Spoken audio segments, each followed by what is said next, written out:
مجاز کی زندگی اور شاعری پر ایک دکھ بھرے افسانے کا گمان ہوتا ہے۔ انہوں نے علی گڑھ یونیورسٹی میں تعلیم پائی اور بہت جلد مقبولیت حاصل کی۔ ذاتی زندگی کی محرومی اور حالات کی ابتری نے انہیں کبھی سکون کی سانس نہیں لینے دی۔ ان کی زندگی ایک ناکام عاشق اور ایک تھکے ہارے انسان کی زندگی تھی۔ اسی لیے مجاز نے شاعری کو بھی کم وقت دیا۔ ان کی نظموں غزلوں کی تعداد زیادہ نہیں ہے، بس ایک کتاب آہنگ ان کی یادگار ہے، مگر ان کے اشعار کا کلاسیکی رچاو اداسی اور اکیلے پن کے احساس سے بھرا ہوا آہنگ انہیں منفرد اور ممتاز بناتا ہے۔ مجاز کی شاعری ہزارہ نوجوانوں کے دل کی دھڑکن بن گئی اور ان کی ایک نظم آوارہ تو ایک پوری نسل کے دکھ، درد اور اضطراب کی ترجمان کہی جا سکتی ہے۔ اس نظم کی حیثیت ایک پورے عہد کے ترجمان ہے۔ مجاز کی شخصیت میں بھی بلا کی کشش تھی۔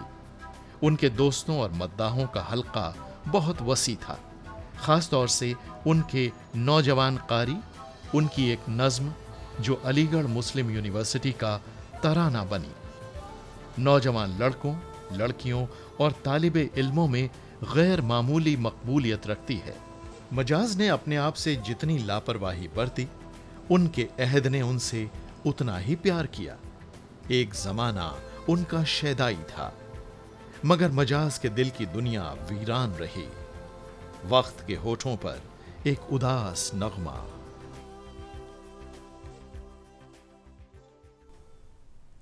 یونیورسٹیوں میں ایک نغمہ عام طور پر اس یونیورسٹی کی پہچان بن جاتا ہے، گایا جاتا ہے ایسے موقعوں پر جب کوئی تقریب ہوتی ہے باقاعدہ وہاں پر۔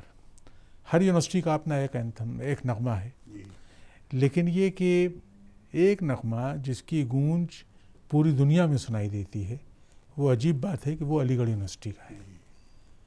یہ میرا چمن ہے میرا چمن، میں اپنے چمن کا بلبل ہوں۔ اور جب یہ نغمہ شروع ہوتا ہے تو کیفیت میں نے دیکھی ہے، میں نے دنیا کے کئی ملکوں میں یہ دیکھا کہ جہاں الیگیرینس موجود ہوتے ہیں ان کے پیروں میں ایک تھاپ دینا شروع کر دیتے ہیں وہ، اور اس کے بعد یہ کیفیت ہوتی ہے کہ سب کے سب آخر تک پہنچتے پہنچتے جو اب یہاں سے اٹھے گا وہ سارے یہاں پر برسے گا برسے گا برسے گا برسے گا۔ ایک معلوم ہوتا ہے کہ ایک فرینزی کسی کیفیت ایک پیدا ہو جاتی ہے۔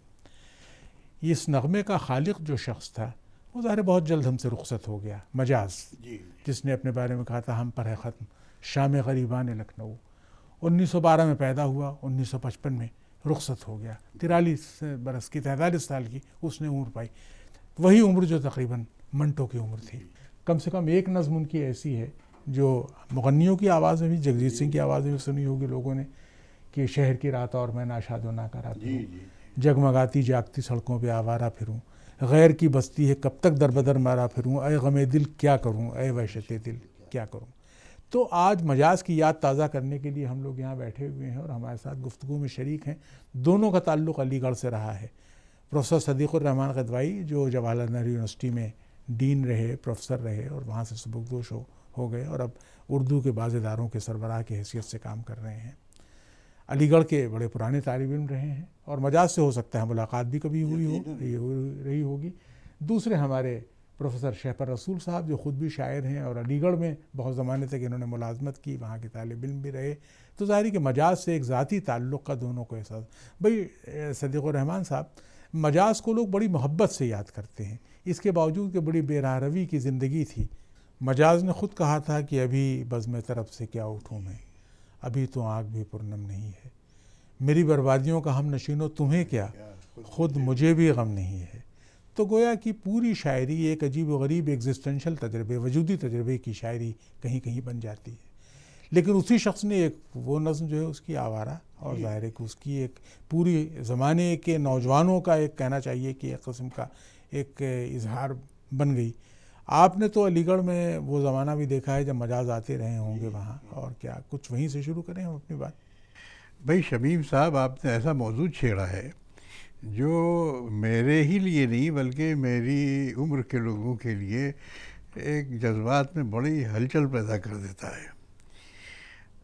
ہم علی گڑھ میں سن 51 میں گئے، اور یہ زمانہ نوجوانی کے آغاز کا وہ زمانہ تھا کہ جب نغمگی، رومانس، دنیا کو تبدیل کرنے کی خواہش، ساتھ ہی ساتھ انقلابی تحریکات زمانے کی، یہ سب مل ملا کر ایک عجیب قسم کی فضا پیدا کرتی ہیں، اور وہ گویا کہ ہم اپنے آپ کو اس سے اتنا وابستہ کر لیتے ہیں کہ لگتا ہے کہ جیسے ہم خود اس کا ایک حصہ ہیں.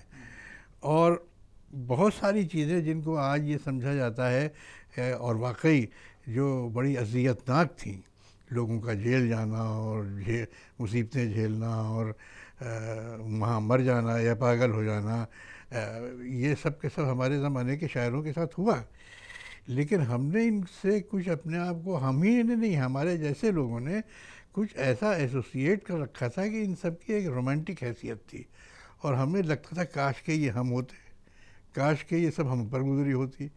لیکن ظاہر ہے وہ جب گزرتی تو پتہ نہیں کیا حشر ہوتا. لیکن بہرحال یہ وہ زمانہ تھا جب کہ یہ سب چیزیں ہمیں بہت موو کرتی تھیں، بہت دل سے اندر سے ہلا دیتی تھی. یہ جو خاکہ ان کا لکھا ہے اس میں چغتائی نے مجاز کا، اس میں تو ذکر کیا ہے کہ طالب علمی کے زمانے میں بھی حالت یہ تھی کہ بہت سے لڑکیاں مجاز کا نام لکھ کے سلپس پر اپنے تکیے کے نیچے دبا کے رکھتی تھیں، اور مجاز کو جو مقبولیت حاصل تھی اس وقت بھی، جبکہ ظاہر ہے کہ اس وقت ان کی شاعری کا بہت تھوڑا سا حصہ، کتنے شعر انہوں نے کہی ہیں، آہنگ ان کا مجموعہ ظاہر ہے بہت کوئی ضخیم مجموعہ نہیں ہے، تو یہ مقبولیت تو ان کی ہمیشہ سے رہی ہے.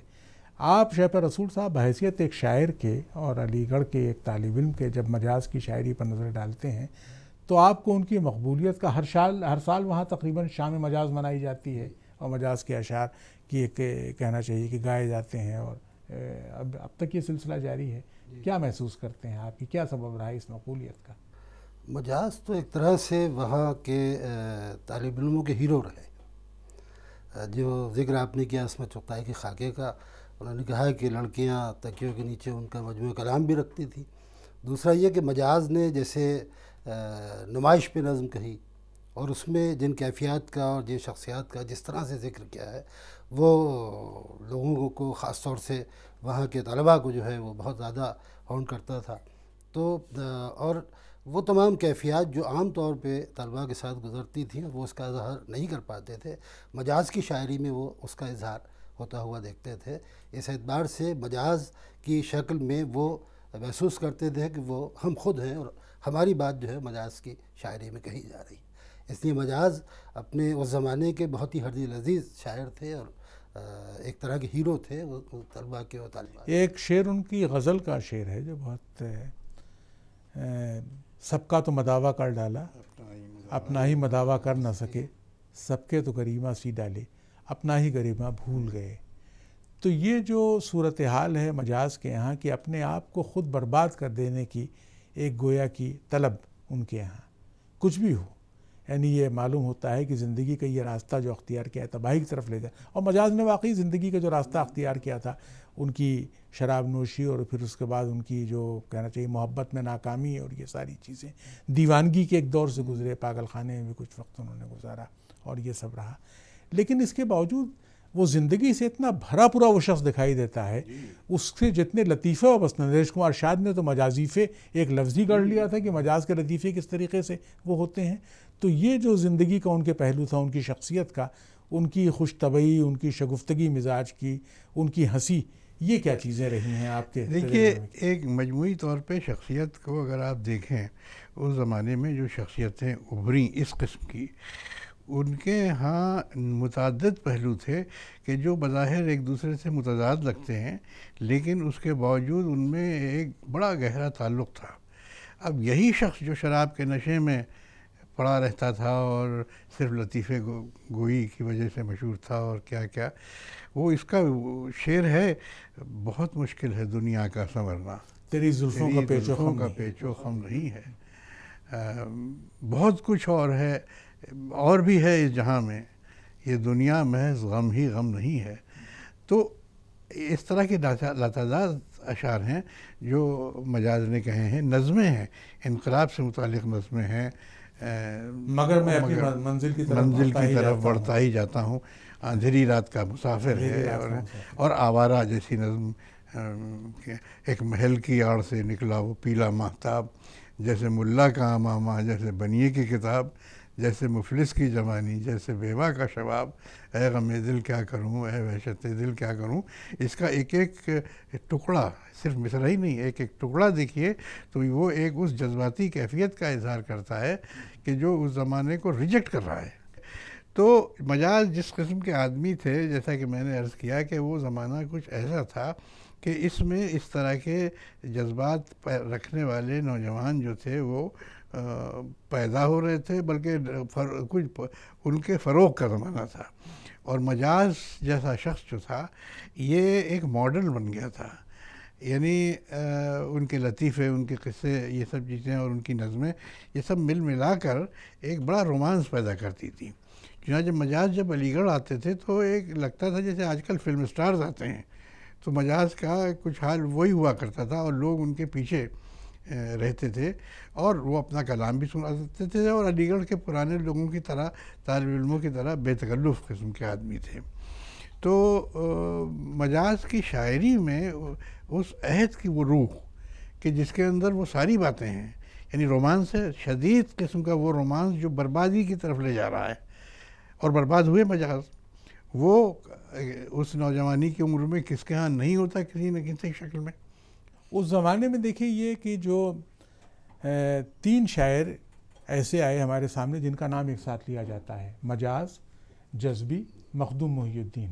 ظاہر ہے کہ وہی زمانہ فیض صاحب کا زمانہ بھی ہے، میرا جی کا، راشد کا، ان سب کا زمانہ ہے، لیکن مجاز، جذبی اور مخدوم کا نام اکثر ایک ساتھ لیا جاتا ہے، جبکہ وہی دور ظاہر ہے کہ اس میں یہ سب ہمارے شعراء تھے، علی صدر جعفری، وامق جون پوری، مجروح سلطان پوری، ساحر لدھیانوی، یہ سب تھے۔ مجاز کو جو محبوبیت ملی وہ عجیب و غریب ہے۔ مخدوم کی شاعری، ظاہر ہے مخدوم کو بھی خاص طور پر حیدرآباد میں تو جس طریقے سے ٹوٹ کے لوگوں نے ان سے محبت کی، اس کا کوئی جواب نہیں ہے، لیکن مجاز کو جو مقبولیت ملی ہے، یعنی کہنا چاہیے کہ علی گڑھ میں نہیں، علی گڑھ سے باہر بھی مجاز جس طریقے سے کہنا چاہیے پسند کیے جاتے تھے ایک مجلسی آدمی کے طور پر، تو کبھی کبھی تو یہ گمان بھی ہوتا ہے کہ مجاز نے اپنی شاعری کو پس پش ڈال دیا تھا، ان کی شخصیت ہمارے سامنے آ کر کے رہ گئی تھی۔ شاعری میں ان کے یہاں جو غزلیں آپ نے بھی سنی ہوں گی، تسکین دل محزون نہ ہوئی، وہ سید کرم فرما بھی گئے، اس سید کرم کو کیا کہیے، بہلا بھی گئے، تڑپا بھی گئے، روداد غم الفت ان سے ہم کیا کہتے، کیوں کر کہتے، ایک حرف نہ نکلا ہونٹوں سے، اور آنکھوں میں آنسو آ، اور آنکھ میں آنسو آ بھی گئے۔ تو یہ جو پوری کیفیت ہے جو مجاز کی شاعری کی، بہت کم کلام ان کا، لیکن آج بھی اسی ذوق و شوق کے ساتھ پڑھا جاتا ہے۔ مجاز کا جس دن انتقال ہوا، میں اس وقت یونیورسٹی میں BA کا طالب علم تھا، مجھے یاد ہے کہ کلاس میں فوراً اطلاعی اعجاز صاحب، میرے استاد اردو کے مشہور ادیب، ان کی کلاس ہو رہی تھی، اور انہوں نے کہا بھئی مجاز کا انتقال ہو گیا۔ مجاز کی موت کے بعد ایسا لگا کہ پورا ہندوستان سوگ میں ڈوب گیا ہے۔ ایک نظم کسی نے کہی، راہی کی نظم تھی غالباً، تاریکی سے لڑتے لڑتے ایک ستارہ ٹوٹ گیا۔ جذبی صاحب نے بہت اچھی نظم کہی، آج ایک جادے پرپیچ کا راہی گم ہے، ایک حریف علم لامتناہی گم ہے، ایک سودائی تعمیر گلستہ مفقود، ایک مہکی ہوئی سرشار نگاہی گم ہے۔ یعنی ایسا لگتا ہے کہ مجاز کے اٹھ جانے سے، جبکہ ان کی شاعری کا کارپس کوئی بہت بڑا نہیں تھا، چند غزلیں، چند نظمیں، اور ظاہر بیچ بیچ میں ایسا دور بھی آیا جب انہوں نے مجاز نے شعر کہے ہی نہیں، لیکن اس کے باوجود لگتا تھا کہ پوری بزم جو ہے ان کے اٹھ جانے سے ویران ہو گئی ہے۔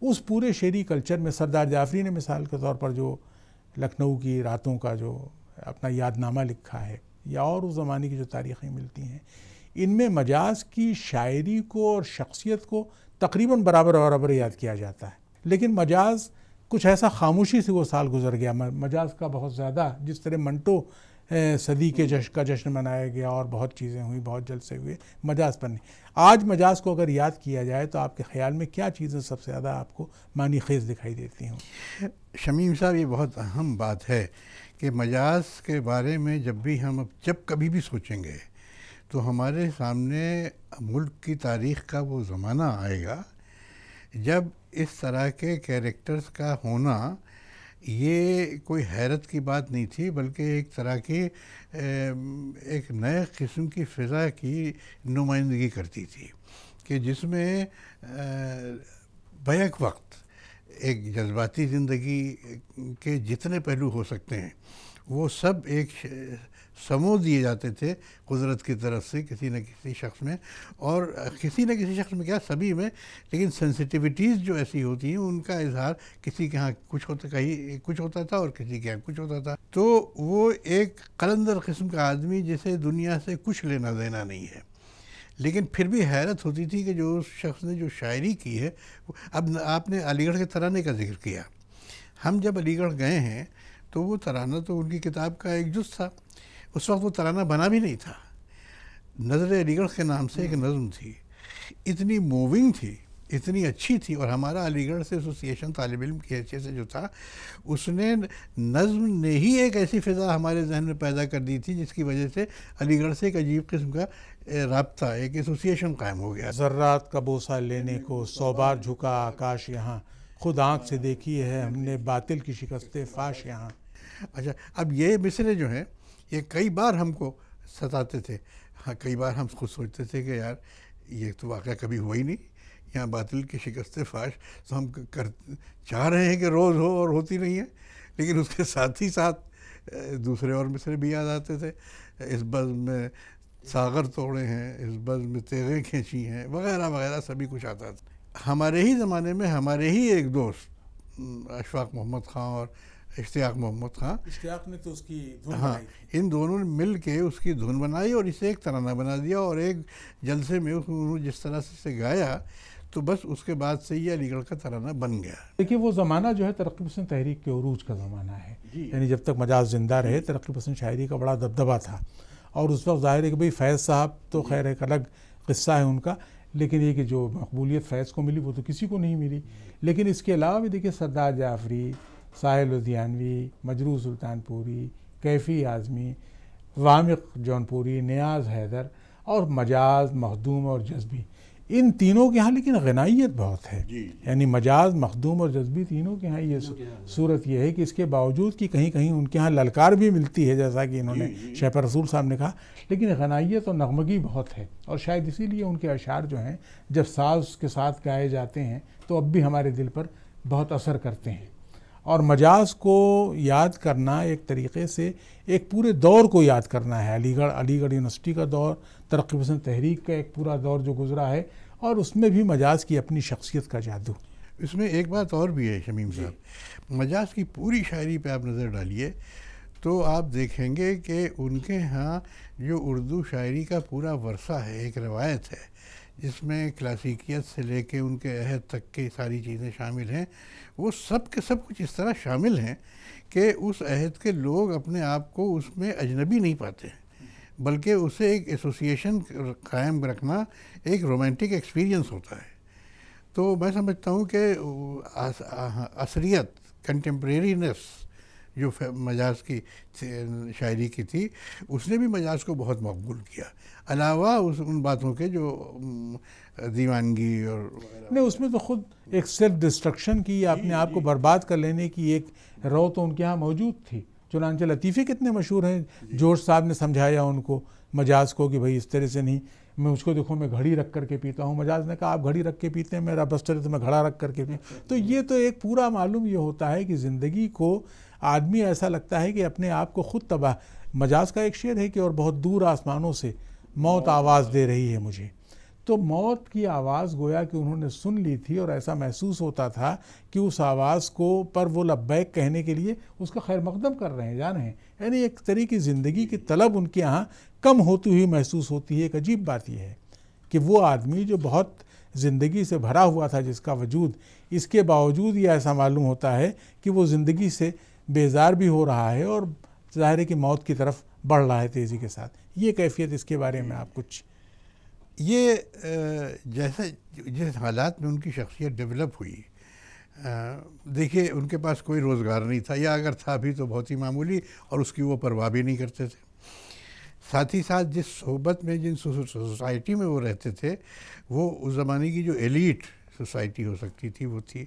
جس خاندان میں وہ پلے تھے وہ اس زمانے کا کہ لینڈڈ ایرسٹوکریسی کا ایک نمونہ تھا، رضولی لکھنؤ کے قریب. ساری باتیں تھیں، اور اس کے ساتھ ساتھ تعلیم حاصل کرنے کے ساتھ ساتھ اور اپنے زمانے کو دیکھ کر جو ان کے ہاں ایک طرح سے زمانے کی رفتار کو دیکھ کر ایک فرسٹریشن بھی ہوتا تھا، ساتھ ہی ساتھ جو اسٹرگلز چل رہی ہیں ان سے ایسوسیٹ کرنے کی ایک تمنا بھی تھی، اور پرسنل لائف کے جو اپنے ذاتی زندگی کے فرسٹریشنز بھی کم نہیں تھے. بھئی آپ یہ دیکھیے کہ ان کا تعلق ایک روایتی گھرانے سے تھا، لیکن اس کے باوجود ظاہر ہے کہ ایک باغی ایک رہے روایت سے اپنے. تو اس کے بعد پھر یہ کہ سب سے بڑا جو سانحہ ان کی زندگی میں محبت میں ناکامی کے علاوہ انہوں نے اب جیسے ایک ظاہر ہے کہ اس زمانے میں اشعار کہے ہیں اپنے، یعنی اب میرے پاس تم آئی ہو تو کیا آئی ہو، میں نے مارا کہ تم ایک پیکر ران آئی ہو، بنت مہتاب ہو گردوں سے اتر آئی ہو، تم مجھ سے ملنے میں اب اندیش رسوائی ہے، میں نے خود اپنے کیے کی یہ سزا پائی. تو یہ جو ٹاپیکل نظمیں ہیں بہت سی چیزیں مجاز کے سوانے سے پردہ اٹھاتی ہیں، یا نورا پر جو ان کی نظم و نرس جس کے عشق میں مبتلا ہو گئے تھے وہ. لیکن اسی کے ساتھ ساتھ آپ یہ بھی دیکھیں کہ جو بڑا واقعہ ان کی زندگی میں سانحہ گزرا وہ بہن کی موت کا تھا، صفیہ اختر کی موت، یعنی جاوید اختر کی والدہ کا کے انتقال کا.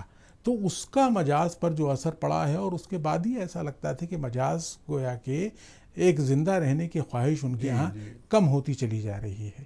تو اس کے باوجود کہ وہ اپنے زمانے کا، معاشرے کا ایک بہت ہی مثبت شعور رکھتے تھے، ترقی پسند تحریک کے شعراء کے ان کے طرز فکر سے قریب تھے. وہ تو دیکھیے ان کی پوری زندگی کے اندر ان کا دیوانہ ہو جانا، ان کی مختلف بیماریاں، ان کا جو دنیا کی طرف رویہ ان کے لطیفوں میں جو ملتا ہے، گفتگوؤں میں ملتا ہے، وہ ایک عجیب سے ایسے شخص کی شخصیت کو ظاہر کرتا ہے کہ جو ایک طرف تو وہ الجھا ہوا ہے، سخت الجھن اس کی زندگی میں ہے، اور دوسری طرف وہ اس الجھن سے نکلنے کے جتنے راستے ہیں، وہ انقلاب ہو یا ترقی پسند تحریک ہو، اس کے اندر بھی وہ شامل رہتا ہے. اور ساتھ ہی ساتھ ان سب چیزوں کا مداوا اس کے لیے شراب ہے یا اور عشق ہے، جس کے اندر جو ایک طرح سے فرار وہ چاہتا ہے تو اس کے ذریعے چاہتا ہے. لیکن ساتھ ہی ساتھ وہ یہ بھی جانتا ہے میری بربادیوں کا ہم نشین ہو تمہیں کیا، خود مجھے بھی غم نہیں ہے. اس طرح کی باتیں، یعنی وہ جانتا تھا، یعنی ایک اسے شعور تھا کہ وہ یہ زندگی اسے کہاں لے جائے گی، اور اسی طرف وہ جا رہا تھا، اور بغیر کسی افسوس، بغیر کسی غم کے وہ اسی طرف چلا گیا. دیکھیے صاحب، اصل میں تو اتنی گفتگو کے بعد بار بار یہ تاثر قائم ہوتا ہے کہ کچھ لوگوں کی زندگی نہ صرف جیتے جی افسانہ بن جاتی ہے، بعد میں بھی افسانے کے طور پر یاد کی جاتی ہے.